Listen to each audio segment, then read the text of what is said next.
As Professor West mentioned, our keynote today is Professor Bill Runciman. I know he doesn't like a lot of accolades, but I tell you, I had dinner with him last night, and he really is an amazing guy, even outside of the medicine field where he worked. He really is well known for patient safety.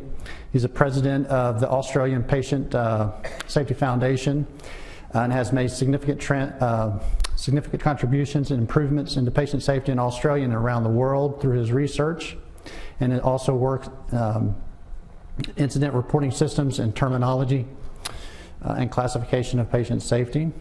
Professor Runciman has been awarded the Pew Award for outstanding contribution to the science of anesthesia, intensive care, and related disciplines, and the Robert Orton Medal, which is the highest honor awarded to the Australian and New Zealand College of Anaesthetists. He is the lead author on the Medical Journal of Australia's most cited paper, The Quality in Australia Healthcare Study. He has over 200 publications and has been cited over 14,000 times, which is almost unheard of these days.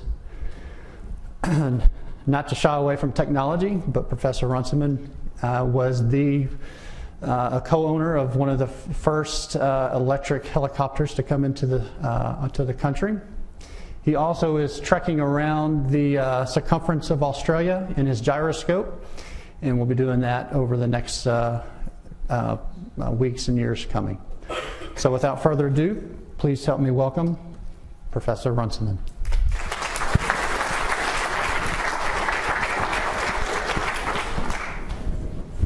Thank you. Thanks.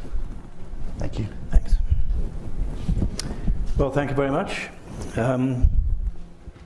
After that kind introduction, it's a pity my mother couldn't have been here. So we've just heard about 60,000 years of history, and what I'm going to say encompasses a mere 50 years. Although a lot has changed in that time. When I graduated 50 years ago, that's Mount Kilimanjaro. I lived near there. And there was snow on the last 3,000 feet of this mountain, the highest freestanding mountain in the world on the equator. And our group of 6 who walked up it were the only people on the mountain at the time. And today you'll find literally hundreds of people queuing across the mountain. So we're going to talk about a short period of time, but one in which a lot of things has happened. There is sadly no snow on the top of Kilimanjaro at the moment. When I graduated, I did do some work in Pondoland, which is where Nelson Mandela grew up. And in fact, I looked after Winnie Mandela's father when he was dying. But what was interesting about that was the anaesthetic equipment I carried to do single-handed operations, like cesarean sections and laparotomies and fractures and so on. I carried in a small briefcase. It was needles for regional anaesthesia, spinal needles, ketamine, local anaesthetic, a bit of adrenaline, and basically you can do almost anything with that. And a handful of intratracheal tubes and a plastic laryngoscope. Things have changed and have got more complicated, and I'll address that towards the end of the talk. That is the pitfalls and hazards of complexity, and it's certainly an inherent problem with the digital revolution, because you can do all kinds of funny things. People set up the equipment so that they can in fact do that, when it can often add complexity and problems. When I was working in Pondoland, all you had to equip yourself with from the perspective of quality of healthcare was good intentions. That was about all.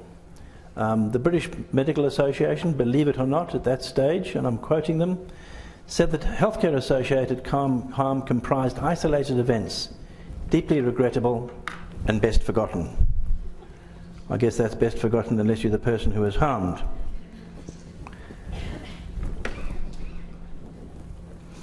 I came to Australia in the early 70s and changed to working in intensive care, and a slow realization dawned on me that all was not as it should be.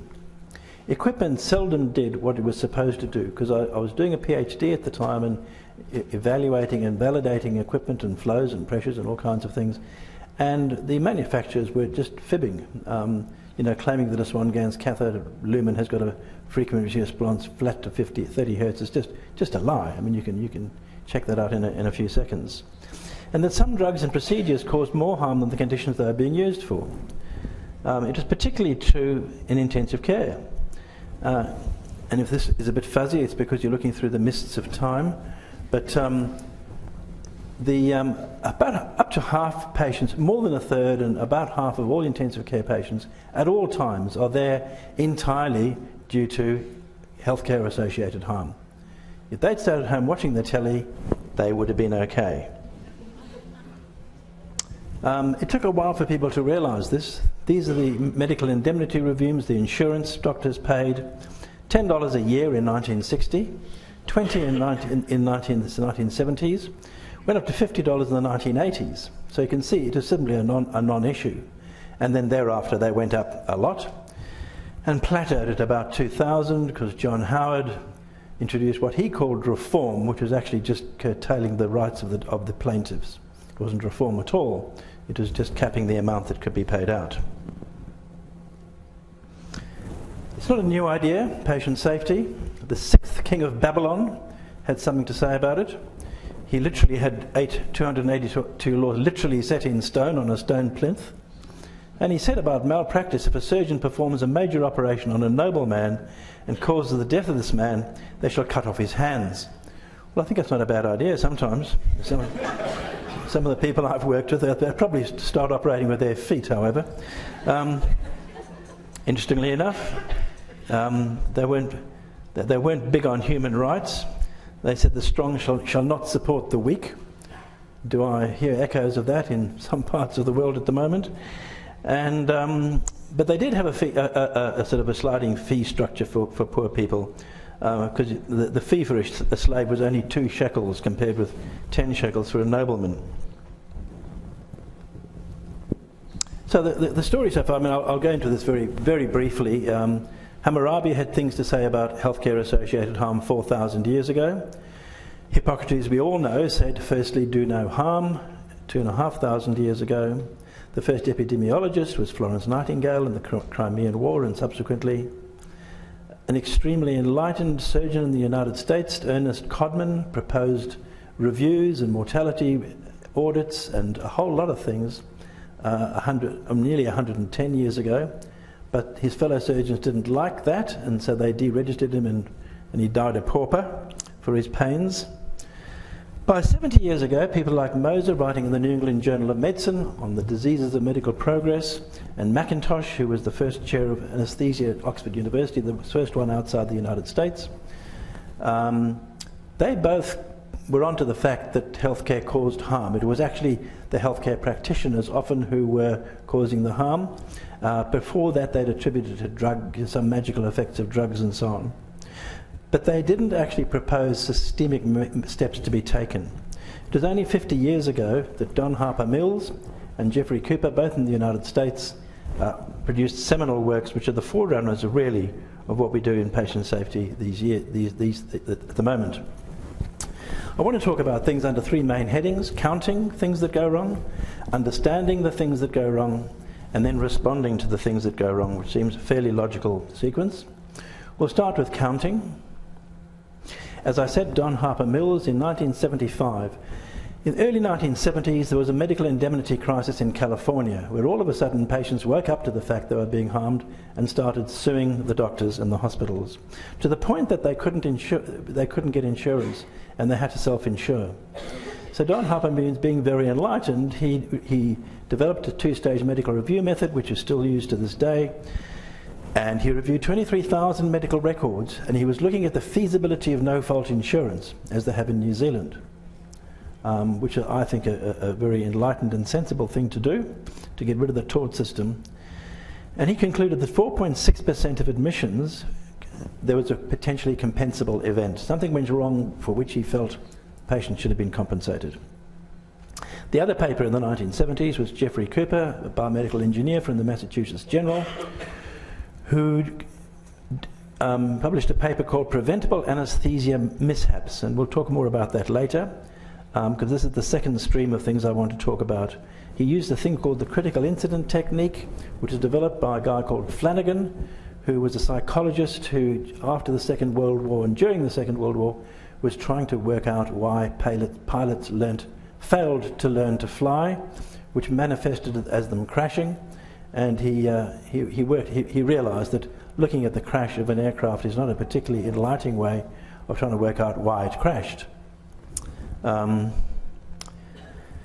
he really was the first to point out the importance of human factors in all of these things. So this two-stage medical record review has been the mainstay of drawing attention to the patient safety issue. As I said, that California Medical Insurance Feasibility Study was done by Mills and come to a conclusion of 4.6%. The Harvard Medical Practice Study used the same methodology, but a group at Harvard did it on patients in New York State and concluded a 3.9% rate. Simultaneously, the same group did a study in Colorado and Utah, and we, working in collaboration with them, did a study called the Quality in Australian Healthcare Study ourselves, using the same handbook, same methodology, except ours was a population-based study. It was representative of Australia, and to our astonishment, we got a 16.6% rate of adverse events, patients being harmed by healthcare. So this was a five-fold discrepancy, and anyone who'd worked in both countries found this totally counterintuitive, in which the systems were very similar, same patients, same diseases, same drugs, and they felt very much the same to work in. So this was a big issue, and it became a bigger issue because the then Health Minister, Carmen Lawrence, was under pressure, and she released these figures in Parliament. Some thought at the time to divert attention away from herself. I have no idea if that was the case or not. But there was a media storm, of course. But no one could explain the results. I was the only chief investigator in the country at the time when she released the results, which came as a surprise to us, because we were busy preparing them for publication. Anyone who's had contracts with the Commonwealth knows there's a little bit in the fine print which says they own the data. Well, we didn't really think they'd do something with it, which they did, and release it in Parliament and nationally. I was in a patient safety task force, a national task force chaired by Bruce Armstrong, which ran from 1996 to 1998. We made a couple of hundred recommendations, which, had they been enacted, would have saved a lot of problem. One of the things was no state government or federal government should fund anything or any software or systems which are not interoperable, for example. Should have saved a lot of problems. And the AMA, the Australian Medical Association, basically said the whole thing was a lie, I guess what you might call fake news these days, that we'd made all these results up, and it was all nonsense, and they had to get rid of the report. So the report, of course, was hidden, as often is the case with government reports. I happen to have one on my shelf if anyone's interested. In fact, I'm thinking of writing a paper because all those recommendations are relevant to this day. But the then Minister for Health, Wooldridge, who became famous for his intervention in MRIs, he gave me $500,000 to fix the problem, to sort it out. So I had this organisation, the Australian Patient Safety Foundation, and I undertook with my colleagues an iterative classification of 1,000 incidents and 1,000 adverse events. And we developed a thing we called the Generic Occurrence Classification, or GOC, and we came up with the concept of a natural category, which we can talk about later if there's time. There were 12,000 categories. We came up in classifying these incidents, arranged in a hierarchical structure, and they formed the basis for what we call the Generic Reference Model, or GRM, and this ultimately formed the basis for the International Classification for Patient Safety, which I'll talk about later. So all the adverse events from Australia and the USA were classified, and we found that the actual adverse event rate in both countries was pretty well 10%. So the United States had underestimated theirs threefold, and we had overestimated ours by half, by 50%. How was this? Well, basically it was using the same handbooks to come up with different methodology. And so I just want to check the time. So when we looked at these adverse events, and I classified them into serious adverse events, and it turned out there was no difference between Australia and the US in serious adverse events. Adverse events which were definitely iatrogenic, definitely caused by healthcare, and definitely were significant. So damage to internal organs or blood vessels, both study had a sample of 14,000 medical records, which was the calculated sample from the New York study to get the appropriate power. Medication allergy, idiosyncratic effects, identical numbers. These are actual numbers of adverse events. Pneumothorax from central venous lyes, 11 in both studies. Nerve damage, 10 and 11. Myocardial infarction. So you can see there was that's caused by myocardial infarction caused by healthcare. There's a stunning similarity between the two countries in terms of serious adverse events. But when we looked at minor adverse events, this is where the difference was. The United States reviewers had simply not counted things that they just internal logic thought were not going to be compensable. They came in with a compensation or litigious mindset, whereas the Australian reviewers went in with a is this preventable mindset. And this led to this huge five-fold difference. Wound infections, the Australian, we found 112, which was consistent with the literature on wound infections at the time. The US, they only counted a wound infection if it clearly had been some mismanagement. Decipitous ulcers, only one in the United States, which was a huge full thickness ulcer on the whole entire sternum of a patient, which happened in an emergency department. Urinary tract infections, US people only counted one, and it was actually a blocked catheter.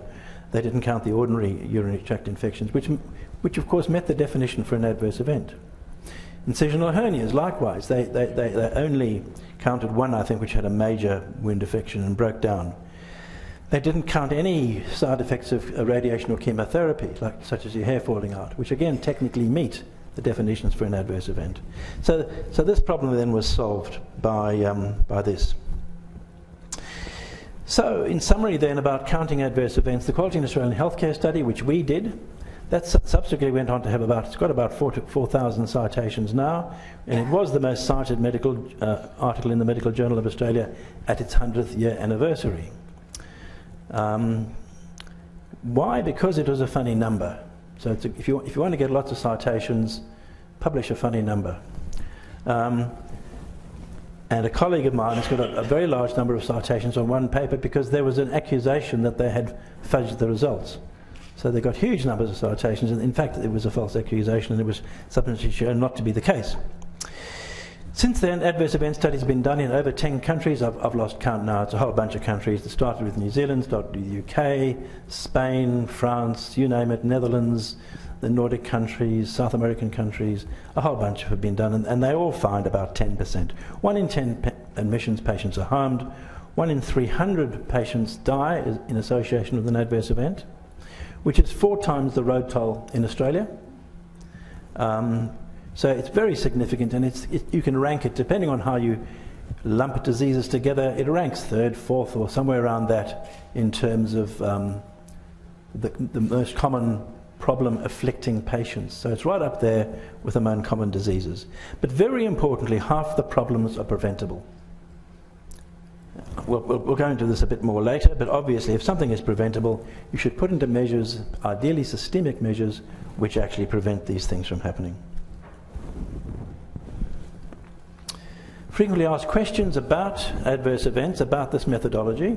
Has the adverse event rate changed?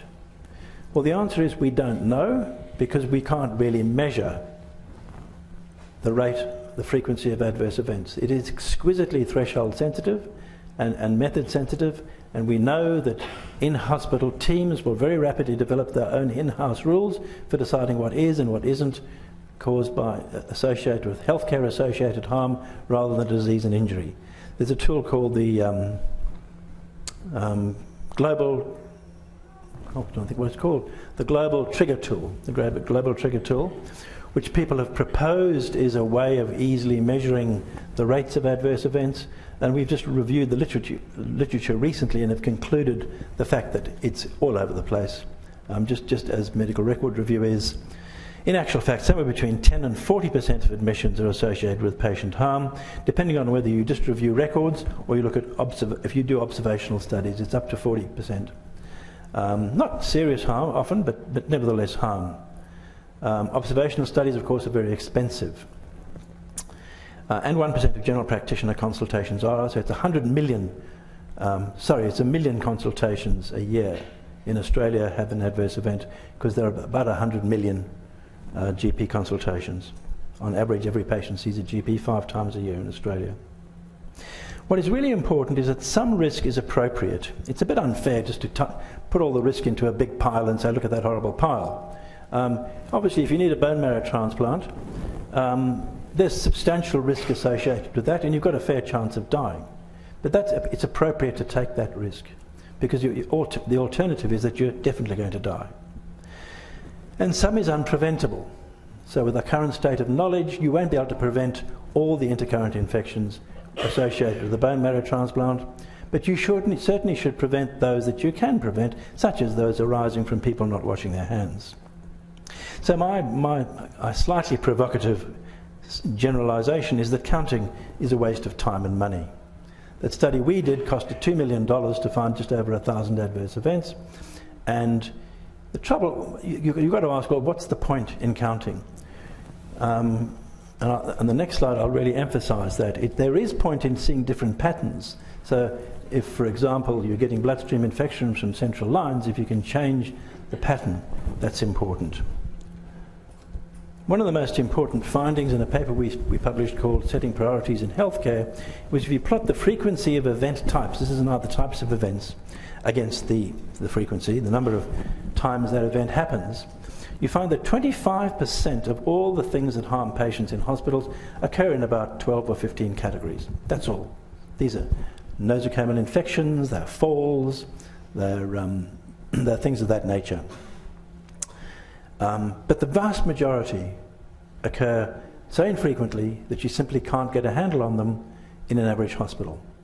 So individual hospitals limiting their activities to what they find in their own hospital is a bit like trying to get a handle on the road traffic pattern from looking at an individual police station. It's actually quite short-sighted. So this again emphasises that the counting has enormous limitations. But what you need to do, in fact, is understand. So we've dealt with counting adverse events and had a few things to say on that. Now we want to consider the understanding, because if you understand them, you can work out how you can prevent them.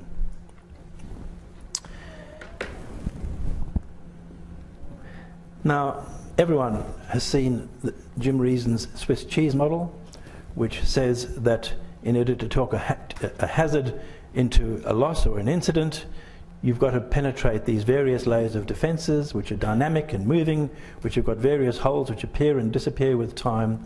And so you can get an adverse account if these happen to line up, usually by complete chance, on a particular occasion. Each hole in the defence is not necessarily culpable. Each hole is not necessarily reproducible. It's just on a particular occasion.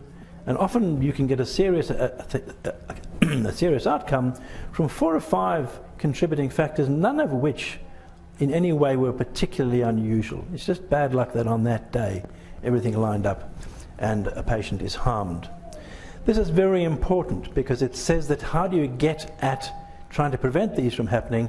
Well, you've got to see what are the consistent or common patterns in these defences and the holes in the defences and address those, because the same holes will contribute to have other adverse outcomes on different occasions of a different nature. And so that's the whole fundamental principle, and it's a great analogue representation, and I don't think one needs to do much better than that to get a concept of what the idea is. Keep on losing my way on the keyboard. So in terms of understanding the things that go wrong, this paper I alluded to previously 50 years ago, Preventable Anaesthesia Mishaps, note the title, A Study of Human Factors.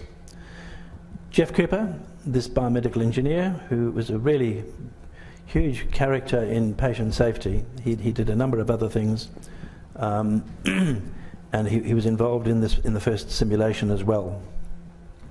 He actually got anesthesiologists, as they're called in the United States, to go into a little cubicle and spill the beans into what in those days was a tape recorder of things that they'd experienced. To give you a time, things were different in 1978. Guess what the reward was to get a consultant anesthesiologist to spend an hour of his time in a little cubicle?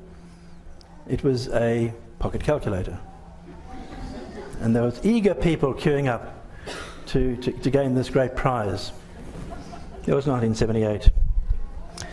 So that paper was published. It really was a revolutionary paper because they analysed all these human factors. And John Williamson, who was from Queensland, Craig Morgan from Melbourne, Lynn Curry from Sydney, each of them set up incident reporting studies in Australia during the 1980s.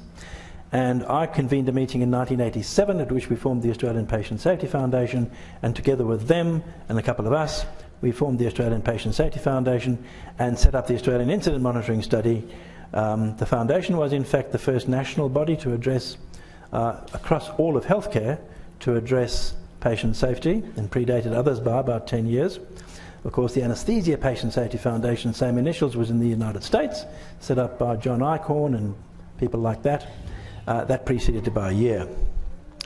So the Australian Incident Monitoring Study was the first national incident reporting study set up, and we did it for anaesthesia initially, although we did other specialties later. We found out an astonishing amount of information because we got over very detailed reports, and we were able to have 30 publications in 1993, which provided the necessary information to underpin both Australian and New Zealand and world safety standards for anaesthesia. They were completed by about the 1990, I think, for Australia, which include oximetry and capnography and volatile agent monitoring. And the world safety standards, I was on a task force which involved 12 people from 12 countries, and that was endorsed by the World Federation of Societies of Anaesthesiologists in 1994 at The Hague. And at the same meeting, they made me the Foundation Chair of the Safety and Quality Committee of that organisation, which has about 130 member countries. So I had an interesting time for the next year, going to many of those countries with our incident reporting software and with our crisis management algorithms. And it's actually a very well worthwhile thing. I'll finish up on those notes, because although in your own land no one wants to hear what you have to say, when you go to other places, particularly developing countries, they don't want to argue the toss or cross the T's or dot the I's. They simply say thank you very much and get on with the job. So the incident reporting story then was we eventually got 10,000 detailed incidents reported from anaesthesia, which is a treasure trove of stuff. We set up systems in 6 other specialties. We then piloted in 6 teaching hospitals, and eventually our system covered 60% of the Australian public hospital system. It was all of New South Wales, all of South Australia, all of Western Australia, ACT, Northern Territory, and so in its heyday it was quite pervasive. In the year 2000, the Australian Council for Safety and Quality in Healthcare was formed, of which I was a member, and that really changed the way patient safety was funded adversely, which I'll discuss shortly. Because what happened is the Minister for Health, in terms of big noting himself, announced $50 million for patient safety to the Council, but of course it wasn't new money. It came from all the various sources that had been funding the research previously, and part of that was the money we were getting. It was replaced what I called light systems. In other words, these were systems which were popular with the nurse managers who just wanted something to tick and flick. It's got to be quick and dirty, not too much detail, just so you can tick the box for the quality people saying, yes, we've got a system, yes, we use it. But in actual fact, they don't collect, most of them don't collect enough information in a consistent way to be useful, unfortunately. And that, unfortunately, is a criticism which holds for quite a few of the systems today. They don't even use a consistent classification. They just let people make up their own classification, so you can't compare anything between institutions. And as I said, that's no good to collect rare events. If they're all called different things in different systems, you can't find them. 2004, I think I jumped a slide. Yeah, in the year 2000, that really was the watershed year in patient safety. In the United States, the Institute of Medicine published their report To Err is Human, which has been very widely, it's the leading report in the world. It was a very erudite document which made very good recommendations. In the UK, the Organisation with a Memory report came out that was authored by Liam Donaldson, written by Stuart Emsley, who was a guy I knew, which said much the same thing. I wrote a report which came out in the same year called Iatrogenic Injury in Australia, again with a whole bunch of reviews and recommendations. That triggered the formation of the Australian Council for Safety and Quality in Healthcare, which I was on for 5 years until it was replaced by the Commission. And I say sadly, before then there was research funding that was available for patient safety, but the Council decided in its wisdom to decide what it would tender for in terms of patient safety work. And of course, as soon as you put a tender out, guess who gets the tenders? The accountants and the lawyers. People like Price Waterhouse and Coopers Lybrand, who know absolutely nothing about the subject matter, and one can't help feeling occasionally might have been influenced by a hint as to what the conclusions might be in terms of getting the money, because normally these things you get about $800,000 for one of these. I'm just suggesting it's not the way to go. They look remarkably similar to each other, the succeeding reports. And in fact, they managed to turn open disclosure, which I think is incredibly simple, to a sort of like a 600-page document. All you have to do with open disclosure, if something goes wrong, is tell the truth. They somehow argue for telling something less than the truth, and the argument for that is very tortuous, and it's very hard to do. Because the trouble is, people know what the truth is, and if you're fibbing to people when they've had a relative that's been harmed, they tend to get quite irritated, to the extent that they'll probably sue you. So in actual fact, it turns out to be a counterproductive process. All you've got to do is tell the truth. And don't worry about what the insurance companies say. They actually quite like it. There's lots of things that go wrong because they get more premiums and live happily ever after. So simply a plea that all you have to do, and I can give you lots of examples of where terrible things have happened, we've told the truth, and the relatives have said, well, thank you very much for telling the truth. Why did you do that? And you say, well, we thought it'd be a good idea to tell you the truth. And they say, well, thank you very much, and they don't sue you. Now, 2004, Liam Donaldson, the United States, got a whole lot of funding. General Assembly of the World Health Organization passed a resolution to do with patient safety, and a thing called the World Alliance for Patient Safety was formed that I was involved in. There was an incident reporting group which Lucien Leap, who is famous for his work on the culture of culture amongst doctors and physicians, he wrote a lot of papers on that. He was in charge of the incident reporting bit. I was co-chair of the Methods and Measures group with David Bates from Harvard, and I was also on the International Classification for Patient Safety group, at which we decided on preferred definitions for common concepts such as error and adverse event and so on, and harm, and for preferred terms for these things, which has been a highly cited paper as well. But that came up with we came up with the International Classification for Patient Safety after a two-stage big Delphi process. But it was based on the classification that we'd developed. This group also had global initiatives such as hand washing and other things. And all of that was going really well until the global financial crisis. And there were 3 people in the offices up in the building in Geneva of the World Health Organization. So most offices had 3 or 4 people in them. And with the global financial crisis, all of a sudden, some of the offices were empty, and others of them only had a couple of people. So it made a really massive impact.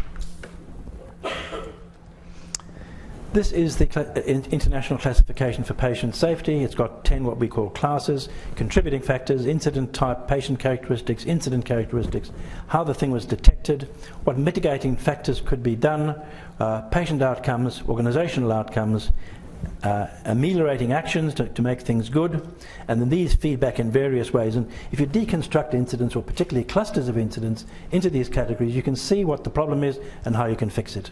For example, if the incident is a disconnect under anaesthesia, so a common cause of brain damage and death prior to the 1980s was a patient who's paralysed, having an operation on a ventilator in an operating theatre, and all they were doing is looking at him once every 5 minutes to see if he'd gone black or not. And if he had gone black, that was bad. It usually meant his heart was going to stop. And if he hadn't, it was good. So obviously the thing to do, and it was the commonest type of incident, you can't actually stop disconnections because you'll pull the tube out if you put bayonet clips on the circuit. What you can do is detect them. You can detect this in the first with inline capnography, and having detected it, you mitigate it by breathing the patient with a separate breathing system. And it's as simple as that, and you can get rid of a huge cause. And so this is just an example of how you can use this method for understanding things. And if you understand things according to deconstructing them using that thing, then you can respond to them. So now I want to talk about responding in the last few minutes.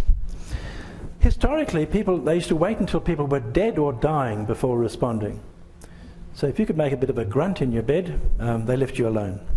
They noticed a few hundred years ago that dead people got cold. So I thought, well, we'll warm them up. And they put heat packs on them. Now, they didn't have microwaves, so it used to take a while to heat up the heat pack, by which time it was obviously too late. Flagellation. They used to give the corpse a good whipping to see if they could wake him up. We've probably all seen Fawlty Towers, John Cleese whipping his Austin 1100, which wouldn't start, to punish it for not starting. And that's a similar idea. In the United States, they used to put people who drowned in the surf on trotting horses and run them up and down the beach to see if that worked. But that wasn't popular because of what came out the other end of the horse. And that's apparently, in the literature, says that's why they stopped doing it. Bellows, applied to whichever orifice came to hand, was another popular method. In fact, the combination of bellows and fumigation via the rectum with tobacco smoke was quite popular for a while, no doubt promoted by the tobacco industry as well, and inversion, turning people upside down. Now, I haven't seen a randomized controlled trial with a package. You know, they have these bundles of care. So I think there'd be an opportunity to setting up one which combines the trotting horse, bellows, tobacco and inversion technique, put someone upside down on a horse with a small trolley or an attendant running alongside with the bellows. And that could be that works. The good news is the Royal Adelaide Hospital, the new one, has got very wide corridors. So you could conduct this. We do have some of the infrastructure necessary for, and my wife's got some horses as well. But on a more serious note, mouth to mouth, Peter Safar in the United States, 1956. So that sort of got going. CPR, they're supposed to be 1958, that figure. Again, in the US, they came up with external cardiac massage. There had been some internal cardiac massage before that. If you were in the abdomen, go through the diaphragm. And interestingly, in Australia, the surf life-saving movement had a big meeting in 1960 in Sydney and promoted both of these things as early as 1960, which resulted in the current acronym, about removing the patient to safety, airway breathing, circulation and defibrillation. It's more recently been proposed that you can do just hands-on massage, not worrying about the breathing, with a nice rapid frequency. And the Bee Gees song "Staying Alive" is said to be a good rhythm. If you want to apply the external cardiac massage, that gives you the frequency with which to apply it. However, more importantly, in the 1990s, Ken Hillman basically got onto the rapid response teams, or the so-called medical emergency teams, with a novel idea of why not get onto people before they actually die. You'll find they're easier to work with and they respond better. And that is now, as we'd all be aware, it's now quite an important thing. But he was the one who pointed out that before people actually have a cardiac arrest, their heart rate goes up, their respiratory rate goes up, they get confused, and a few other things happen. And that this can be detected by normal vital signs observations in the wards. And as long as you bypass the cumbersome referral process from junior nurse to senior nurse to junior resident to senior resident to junior consultant to senior consultant before you do anything about it, who'll say, "We'll fix it in the morning when I come in," you can make progress. That's actually reduced cardiac arrest rates by about 50%. It's arguable, yes, still, I think, as to whether it's had a major impact on patients' death rate at about 3 months out, because obviously these are sick people. What it certainly has done is drawn attention to many patients in whom there should be do not resuscitate or palliative care orders, which were otherwise going to be subjected to crude resuscitation measures. Very important in terms of this responding is it's all become based on a much better understanding of what causes things. John Senders, Moray, Perrow, Complex Systems, Jim Reason, and a bunch of other people got onto, basically, John Senders had set up the first meeting in 1984 called Clambake 1, and basically this whole issue of the involvement of human factors and complex systems and the interaction between them started to be elucidated. And this led quite early on to crisis management techniques. Basically, you can't think from first principles in these circumstances, and there's no time, so you need a do this, do that, do the next thing under these circumstances. We developed some crisis management algorithms in the late 1980s. Same time that David Garber, who of course did very important work. Howard Schwid did computer-based terminal stuff on pharmacokinetics and pharmacodynamics, and they worked together. Nick Gravenstein in the group in Florida, in Gainesville, independently developed another sophisticated simulator, and then work in Holland and Switzerland and Denmark. Shortly thereafter, got the ball rolling. So these are the big names in terms of the beginnings of the sophisticated simulation. Importantly, it was realized that there are technical skills and non-technical skills. Technical skills are important. They involve tacit knowledge. You don't actually know what you're doing right when you get it right, and so it's hard to teach. It requires repetition and practice. There can be training and you gain experience, and then you can have performance evaluation and credentialing. This is all better developed in aviation than it is in healthcare, where it's very patchy, but the principles are the same. And for technical training, task trainers are fantastic. Harvey was the original cardiology one in the US, and it was actually shown, I think in the 80s, even late 70s, that no, it was earlier than that, people trained on Harvey would do better with actual patients with cardiological problems. Rosassi Anne was, of course, produced by Laerdal. Anne was a woman found drowned in the Seine in Paris, who they gave the name Anne, who no one ever discovered where she came from or why she was in the river, but that's where the name comes from. And of course you get simple things for IV lines. Epidural simulators are fantastic because you can reduce the dural puncture rate by 10-fold just with a couple of days exposure of the ligament and flavum in this thing. And endoscopies and anastomoses under wall drones, you name it, there are these things. And this of course is far better than practicing on patients. Non-technical skills are just as important, and well, they're both important. Situational awareness, extremely important and hard to teach. Very important that part of it is anticipation. It's not just what the situation is now, it's what the situation might become if this or that or the next thing happens, particularly if there is a team which is somewhat dysfunctional. It's time to finish up, I think, soon. And of course you can do work on, I don't have to tell you, teamwork, leadership, supervision, all of this can be objectively evaluated with simulation. A couple of important concepts. Qualities purchased on the vertical axis, expenditure on the horizontal axis. Things like doing a caesarean section for obstructed labour, setting a fractured bone, treating meningococcal meningitis is on the steep part of the curve. It's definitely cost effective. Flat part of the curve, having percutaneous coronary intervention for stable angina, waste of time and money, and you do just as well without, and only a third of those patients will go on to get a problem. So it's difficult to argue for patient safety interventions because these are many low frequency events and it's hard to do a cost-benefit analysis. A stupid example, with HIV, with nucleic acid testing on donor blood, to set it up in Australia cost $15 million a year, and they found 2 extra bags of blood per year, $7.5 million per bag. That's clearly not a cost-effective intervention, even though, of course, politically, it was done. Very important slide, risk on the vertical axis, complexity on the horizontal axis. Much of, when things are over simple, such as ventilating a patient in a theatre who's paralysed without a disconnect alarm, that's too simple, there's higher risk with that overly simple system. Having a capnograph, you're on the sweet part of the curve, right at the bottom, there's a degree of complexity, but it's easy to do, it's easy to use, and it's easy to respond. Once you start getting on the vertical part of that curve, such as I think some of the flow diagrams for the modern, more recent algorithms for difficult airway are getting into that complexity zone. Chernobyl and the 3 Mile Island of the United States were both do-it-yourself nuclear explosions, or one near meltdown and one meltdown, because the systems were too complex. They couldn't understand, they couldn't work out what the hell was going on when the core was melting or threatening to melt. So what have we learned? Counting and the global trigger tool, I don't think, is worth pursuing. Understanding is very important, but the so-called light incident reporting systems have become somewhat degraded.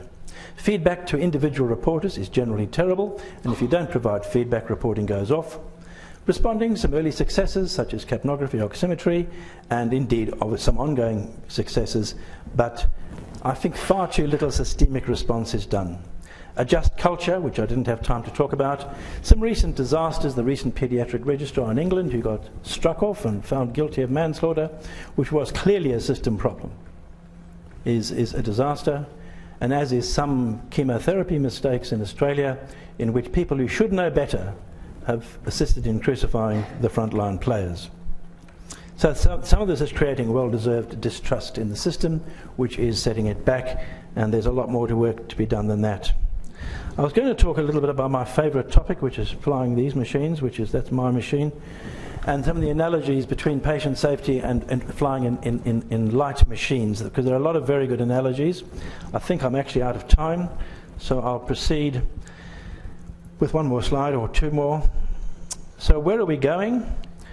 Apprenticeships in healthcare and in aviation, guilds, be that the Recreation Aviation Australia or be it the College of Surgeons, peer review, check flights and the equivalent in healthcare, and inspections of facilities are all things in the real world in actual healthcare, and they're all important and they all need to go on. They should possibly be slightly more formed but not become over-regulated.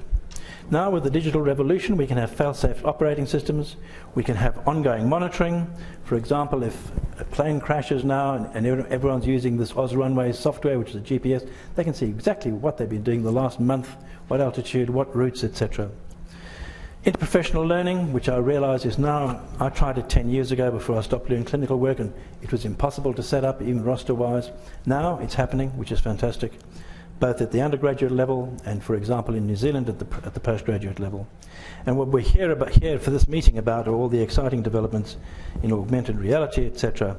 And the other theme, which I would have talked a bit about, but I'm out of time, is integrated system approaches to disasters and so on.